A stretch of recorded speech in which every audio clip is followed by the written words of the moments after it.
nutricional y la influencia del estado nutricional sobre los tratamientos farmacológicos. Así que vamos a empezar a desarrollar esto.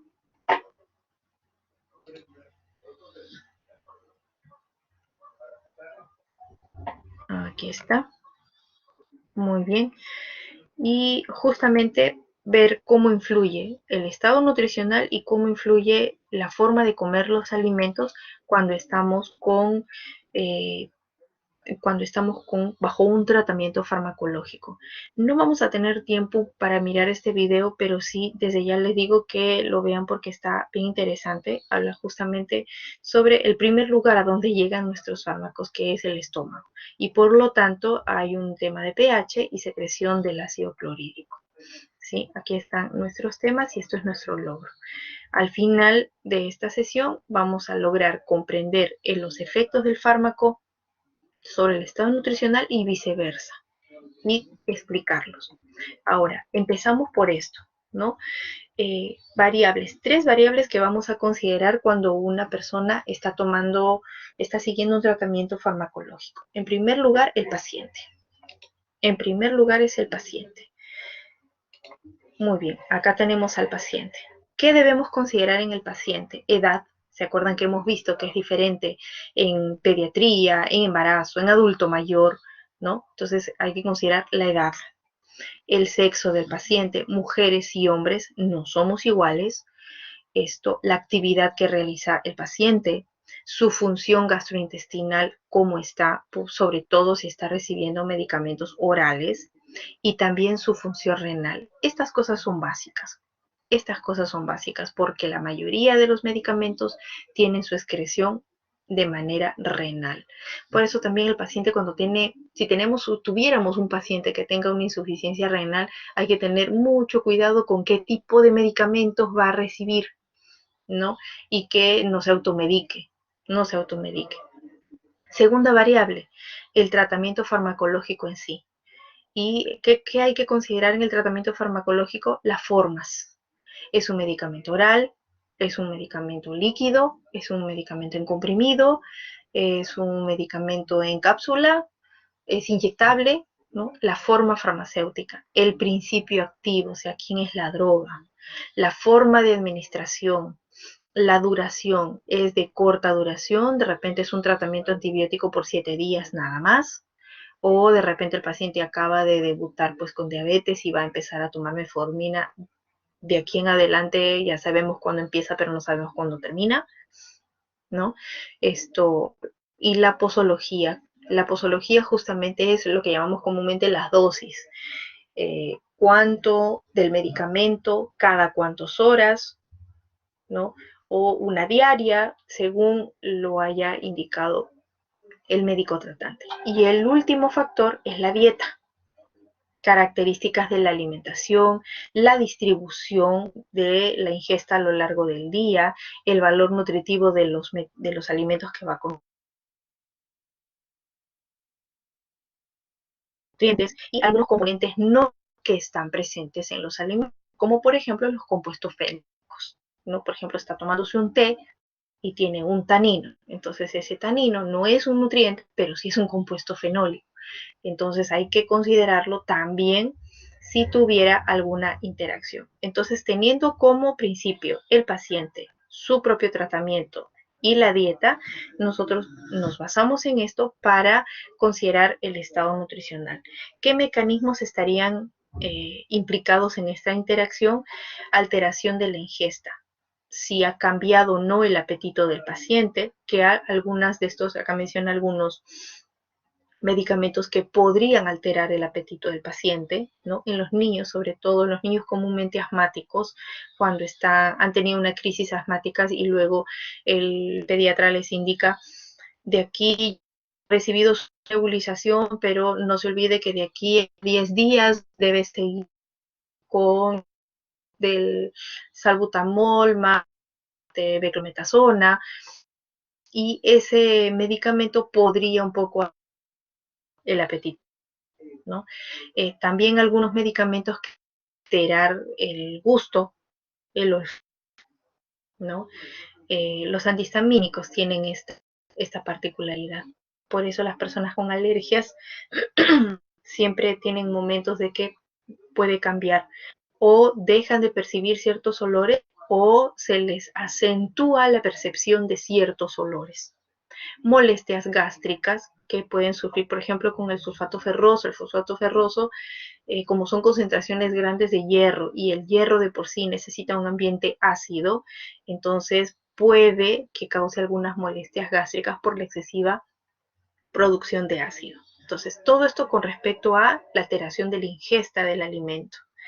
Con respecto a la alteración de la función gastrointestinal, ya estamos hablando de el tubo digestivo a partir de estómago y el tubo digestivo bajo. Estamos hablando de intestino. Entonces, ahí viene la parte de absorción. ¿Quiénes podrían alterar esa función? Los laxantes, los antibióticos, ¿no? O algunos hipolipemiantes, tipo estatinas. El metabolismo, cómo se altera el metabolismo, de repente aumenta el catabolismo y cambia los requerimientos por el antagonismo que pueda sufrir algún medicamento. Y en el caso de la excreción, podrían también aumentar algunas pérdidas o podría haber retención de algunos nutrientes que son importantes, ¿no? Entonces, a este nivel. Acá les comparto una tabla y acá hay otra, donde la primera habla sobre la función digestiva. Algunos fármacos que alteran la función digestiva o tienen algún efecto. Aquí están los nombres de los principales fármacos, los nutrientes que podrían verse alterados y bajo qué mecanismo. ¿Bajo qué mecanismo? Esto es en cuanto a la función digestiva. Y en esta otra tabla menciona lo mismo, pero la excreción urinaria. ¿Quiénes son los fármacos? ¿Qué nutriente podría estar viéndose alterado? Y cómo es ese mecanismo de interacción o alguna deficiencia por el tema de la excreción. ¿Sí? Muy bien. Ahora, el estado nutricional sobre los fármacos. ¿Qué interacciones puede haber entre el estado nutricional sobre los fármacos? Aquí tendría que verse un poco el tema de la estabilidad o disponibilidad de los componentes de estos en el organismo como consecuencia de compartir rutas que pueden tanto en la digestión, por eso el tema de alimentos y medicamentos juntos, se puede compartir una misma ruta. ¿Por qué? Porque tanto el medicamento como el alimento van a ingresar, van a alterar el tema o el altera al fármaco, ¿no? Ese es uno de los temas. Cuando nosotros comiendo hay más producción de ácido, entonces podría actuar sobre la liberación, por ejemplo, en el estómago de algún fármaco que fue consumido junto con comida, que no va a ser lo mismo que si el fármaco fue tomado sin comida. Entonces, ¿qué es lo que estamos viendo aquí? ¿Qué efectos va a sufrir más bien el fármaco? Que puede ser en su liberación, en su absorción, mecanismo o en la excreción. ¿Cuáles son los determinantes de esas interacciones? Pues la influencia de la dieta, el nutriente, el estado nutricional, la influencia de los medicamentos, ese mecanismo físico-químico que puede haber, ¿no? Las formas farmacéuticas, a qué grupo farmacológico pertenece el medicamento, de repente es un antibiótico, qué nutrientes podrían estar implicados ahí, de repente es un mineral, es una vitamina, y la farmacocinética que justamente tiene que ver con todo el proceso LADME, ¿no? Ahora, esto es interesante justamente lo que he colocado en dos colores. Los efectos farmacológicos podrían afectar la ingestión y metabolismo de nutrientes, ¿no? Y las necesidades nutritivas, ¿no? Y también el estado nutritivo. Pero algunos alimentos y sus componentes también pueden modificar la acción farmacológica. Entonces, uno y otro pueden tratarse de manera indistinta, ¿sí? Ahora, ¿de qué va a depender la alimentación con los fármacos? O sea, ¿cómo va a influir, en otras palabras? Incide sobre eficacia, sobre tolerancia y sobre la seguridad. Esta última parte es importante porque quizás podría generar en algunos fármacos toxicidad, ¿no? ¿Qué pasa? Y ahora desarrollamos rapidito este LADME. En el caso de la liberación,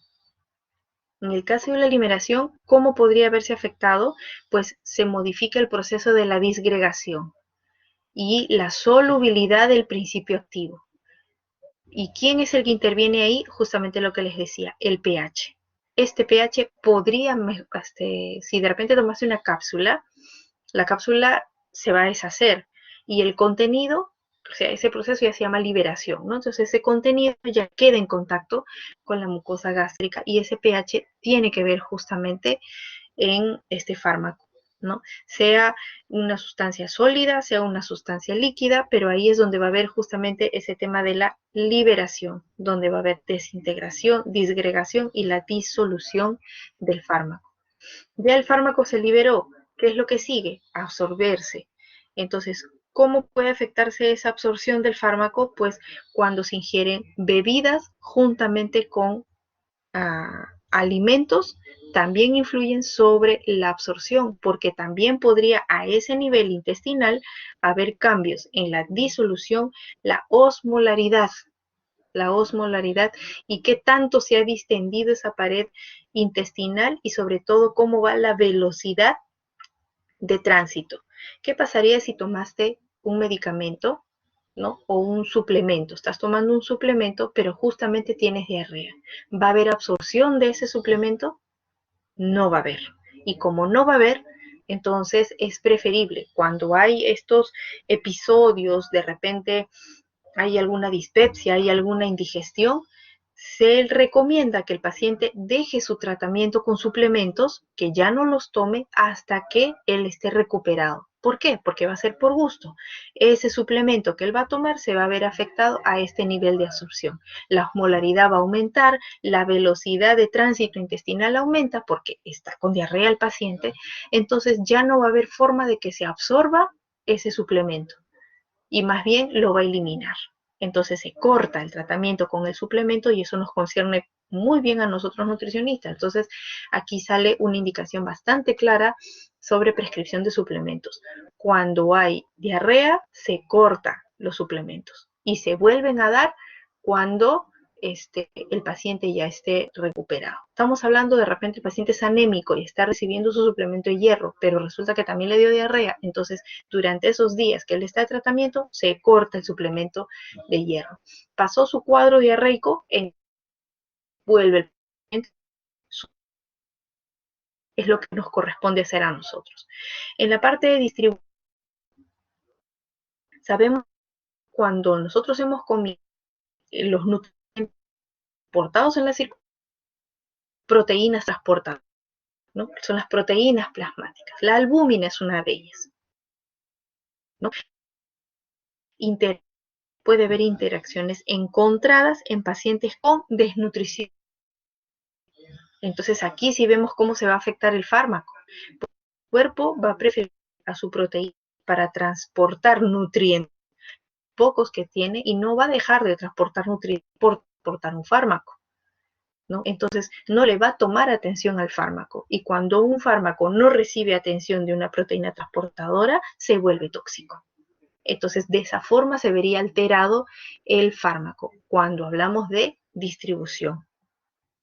Cuando hablamos de metabolismo, ahí es el metabolismo hígado.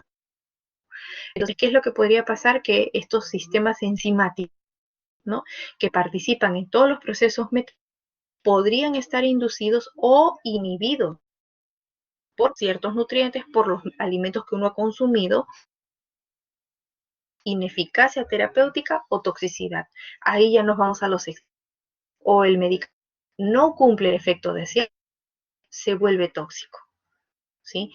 Entonces, eso también es cómo influiría justamente la nutrición en estas respuestas a los medicamentos. Y la excreción, que es el último de la farmacocinética. ¿Cómo se va a ver afectado?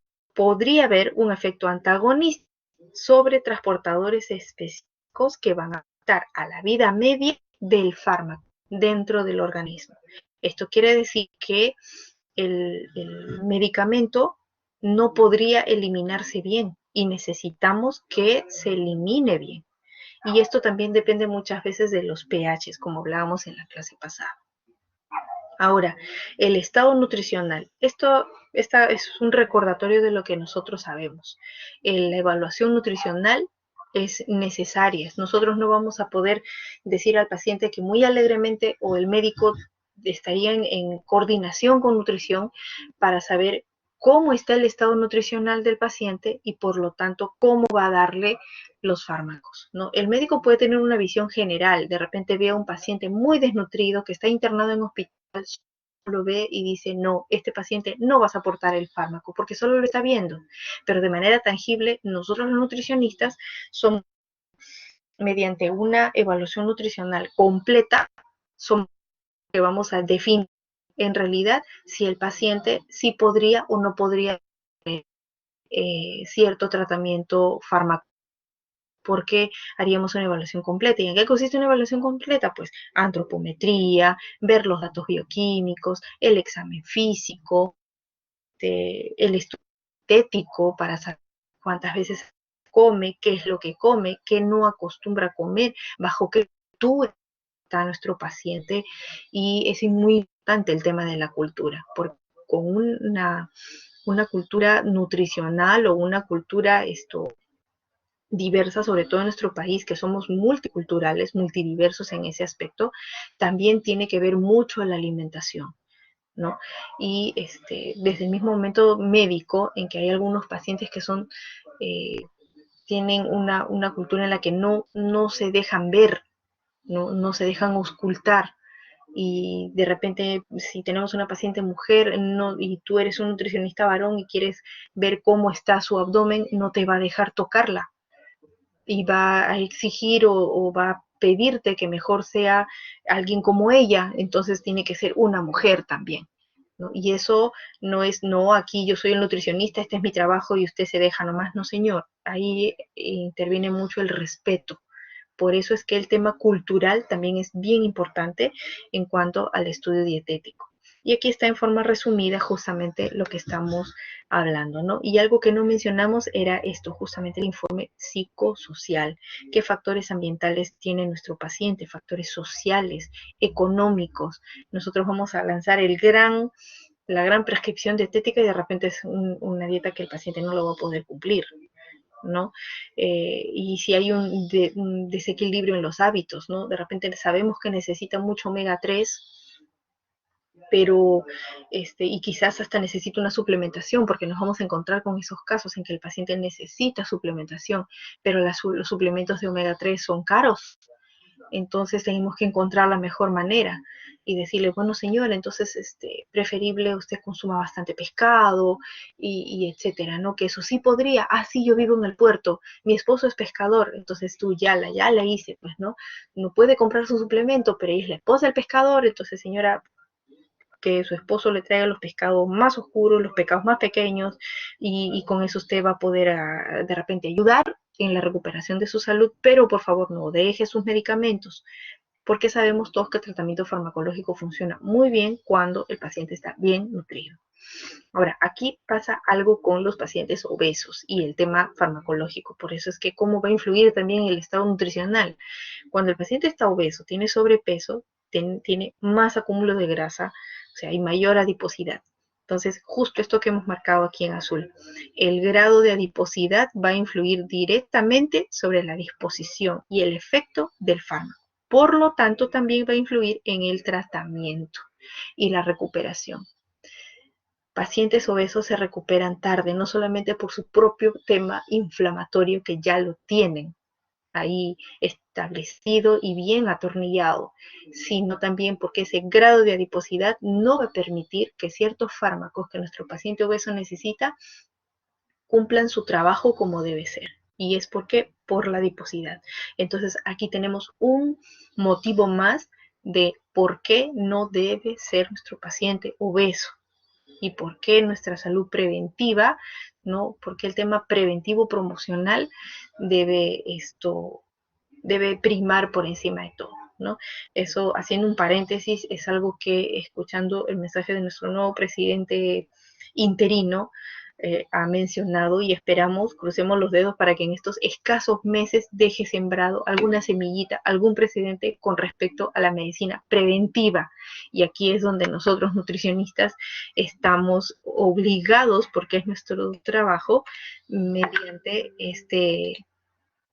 nuestro trabajo justamente es esto, ¿sí?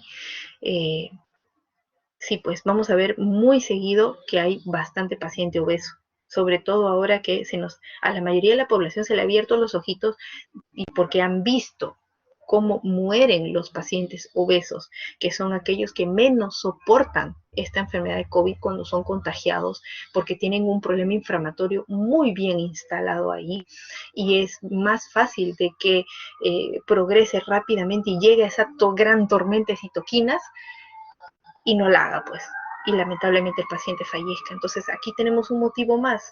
Ok, no te contagiaste COVID, pero estás en un tratamiento. Y mira, si eres obeso, si eres gordito, tu tratamiento no te va a ayudar. Vamos a ver el tema del peso. Y así desde niños, ¿no? Se a las mamás, todo el tema promocional. Todo lo que nosotros indicamos aquí en las universidades, pues ojalá que nuestras autoridades también lo tomen en cuenta para que se abra, ¿no? Programas de este tipo, preventivos, y no seguir construyendo solamente hospitales para tratar enfermedades, sino qué bonito sería como en otros países, ¿no? Que acá en Perú también haya centros de vida sana. Centros de vida sana, o sea, ¿qué es un centro de vida sana? Es un centro donde te enseñan cómo vivir bien, cómo comer bien, cómo respirar bien, y cómo tomar a la propia naturaleza a tu favor, cómo cuidarte, cómo mencionar el tema ecológico, cómo hacerlo tú en tu casa, ¿no? Y hay lugares, por ejemplo, Argentina tiene un centro de vida sana muy bonito, donde las personas que creen que tienen algo desordenado en su vida van, se internan ahí 15 días, y después de 15 días vuelven a su casa renovados y saben qué hacen en su vida para prevenir enfermedades. Qué genial sería que haya esto acá, y así no tendríamos que lidiar justamente con todas estas interacciones farmacológicas, con todo ese tema nutricional con nuestros pacientes. No sé si está de repente en las manos de cualquiera uno de ustedes que tiene una visión empresarial, y de repente asociarse, unirse con alguien para crear un centro de vida sana, sería genial, y la harías muy bien, porque en Perú no existe lugares como esos, ¿no? Se intentó hacer en un tiempo y no sé por qué no dio resultados, pero sería un muy buen proyecto para poder invertir y mostrar a la población, a las personas de a pie, que esto sí funciona, que esto sí funciona, ¿sí? Muy bien, y por último, mencionar aquí el tema de, a ver, me parece que hay una intervención. Ay, era una carita feliz. Qué bueno, Jimena, ¿no te animas? De repente puedes asociarte con alguien cuando te titules y sacar un centro de vida sana. Qué bueno sería, qué bonito sería, de verdad. Entre ustedes, de repente entre promociones, decían, sí, chicos, nos juntamos, invertimos. ¿Qué les parece? ¿Qué necesitamos? Vayamos a ver experiencias de otros países, qué han necesitado, cómo han empezado, qué es lo básico, ¿no? Y ahí ya empezar con ese, ya tenemos, dice Ricardo.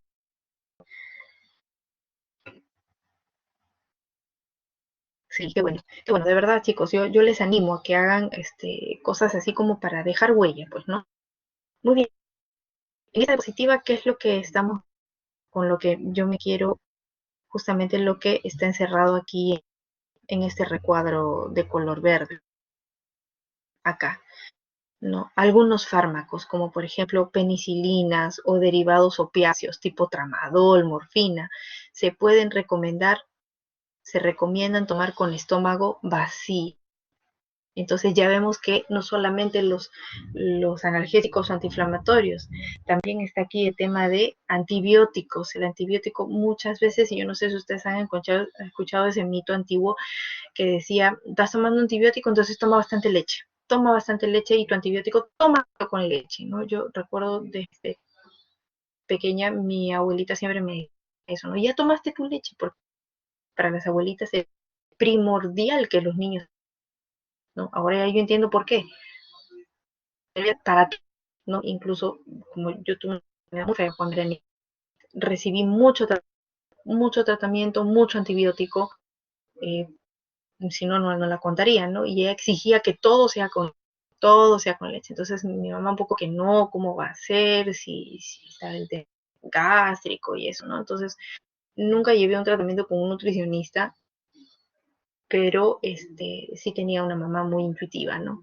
Que a Dios gracias, pues sigo viva. Y algún día tendremos tiempo de compartir algunas de esas experiencias. Pero en fin, sigamos. Entonces, para resumir, medicamento, alimento y la forma farmacéutica. ¿Se acuerdan que estas tres variables las vimos al principio de la clase? Pues entonces ya sabemos muy bien el medicamento, la forma farmacéutica, el paciente. Todo esto en el paciente hay que tomar para ver ese tipo de interacciones. Y aquí hay algún que de por sí con los trabajos que han presentado, con lo que han expuesto, más que cancheros en esto, ya tienen bastante experiencia, ya tienen bastante conocimiento. Yo solamente he colocado algunos ejemplos de combinaciones en los que podría pasar. Y aquí está el resumen con algunas preguntas que les en el aire. Muy bien. Hasta aquí, chicos. ¿Hay alguna duda, preguntas? Creo que hemos terminado a tiempo. Por favor, vean el videíto que está al principio de la clase. Sí, el video es interesante. Les insto a que en su rato libre, por favor, véanlo. Y ahí vamos a poder complementar ya todo lo que hemos revisado el día de hoy. ¿Hay alguna duda de lo que hemos visto?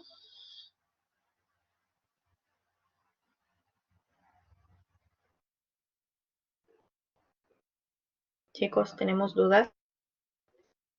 ¿Algo para aportar?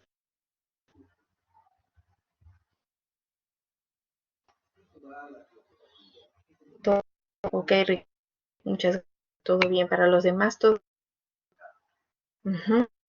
Gracias, Leila. Sí, para los demás también estamos todo ok y todo comprendido. Entonces, voy a dejar grabada la clase ya que todos no han podido estar presentes el día de hoy. Y con esto estaríamos terminando.